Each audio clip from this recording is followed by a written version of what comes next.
If someone asked you if you believed in God, would you know what they meant? Could you answer it without making a single assumption? Is your understanding of the subject matter sufficient? Is it without bias? Do you know all about believing to know if you do about what you don't entirely know? If someone said to you they don't believe in apples, and their reason was because oranges exist, or they said they didn't believe in the sky because the rain exists, or that they don't believe cows exist because war exists, would that make sense to you? Is that sound to you? Does it sound scientific? How logical is that? How would it not raise questions like, do they even know the meaning of the words? Yet it is this very logic, the reason one uses most when explaining one's disbelief in God. How many times have you heard such arguments?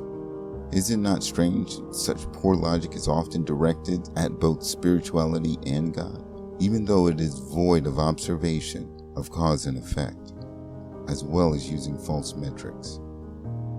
How many times have you heard someone say they don't believe in spirit because they believe in science? How many times have you heard someone say, if God exists, why does this exist or that exist? Or why does this happen or that happen? Let's be serious. Do you judge right by whether there is wrong? How is that fair to what is right? Is it fair to judge the artist by how many destroy his works? Do you judge a parent solely on whether someone wants to harm their child? Do you judge whether water makes wet by whether something happens to be dry? Do you judge wisdom by the machinations of a fool? Is it not easier to judge the will to do wrong, the will to harm, and the will to destroy than the victims? Do you judge the law by those who break it? Do you judge the lawgiver by those who disobey? Does the existence of a lawbreaker have any bearing on the existence of a lawgiver? Is it not clear what proves what? Do you judge God by your own tribulations and suffering? Do you use such metrics on God? How can you become the master of spirituality without first believing in spirituality's existence? Can you be a master of the bicycle without first knowing it exists? How can you assess whether a stone exists upon the earth by the direction the wind blows? Can you tell what color it is as well? How many times have you seen them fail to use the same metrics when honoring the truth? Do you measure how tall something is by measuring how wide? Do you measure something's kindness by how much it weighs? Do you measure spiritual things by physical things? Do you measure someone's love by measuring a test tube first to gauge your metrics? Clearly it will fit, you say. Do you not better measure love by its science? Can you observe love by its own depth, by which it can be felt, its own width, by which you can't run away from it, its own height, by which you cannot climb out of it, its own time by which it doesn't end? Does love not have its own expanse, by which one can be encompassed? Even the entire universe itself be encompassed by it. Can it not be measured by how many are loved, and by what measures shown? How can it not be if it can be measured to vary? If God being a spirit, a function, a role, that is played? Is it not proven by the role, the function, or the spirit bearing fruit? If you had never seen an apple tree, would you not know it when it produced apples? Is not a painter known when he produces a painting? Do you know your eyes are by the seeing? Do you know you have ears by the hearing? Don't you also know the spirit of love by the loving? Do you not know a creator by the created?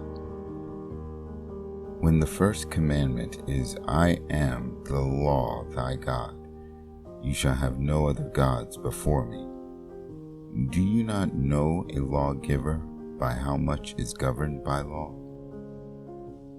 For all the universe and all of its physics are subject to law, and the cause of it is seen by its effects. Don't you know, creator and lawgiver by the created, following the laws given? Don't you know, creator and lawgiver by the created, following the laws given? Is it not clear that one proves the other? Does not a system prove the law by its obedience? Where does light learn to obey laws? And from where is the law enforced that it vary not? Do you only know the expanse of darkness and not the light? Do you not know the expanse of light from the universe itself? Throughout all the universe there is light. Light is its beginning. Light is its motion. Law is its rest. Do you not know a law is made by intelligence to restrict randomness, chaos, injustice, death, or any other undesirables in a system? It is the law that a thing exists within a thing, and a law within a body, and a body from a law, making the inner law a principle of law. Is not the universe a large system of law? Why are you confused?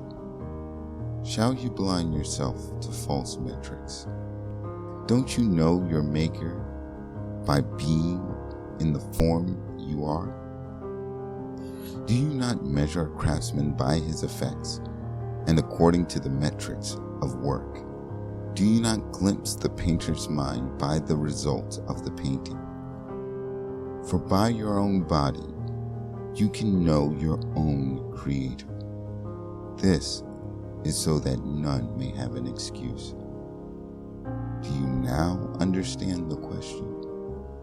Can you now answer it without confusion, bias, rationality lacking cause and effect, false assumptions, false metrics, and blind faith in the irrelevant? It is only after you understand the question with a sober mind can you truly answer it.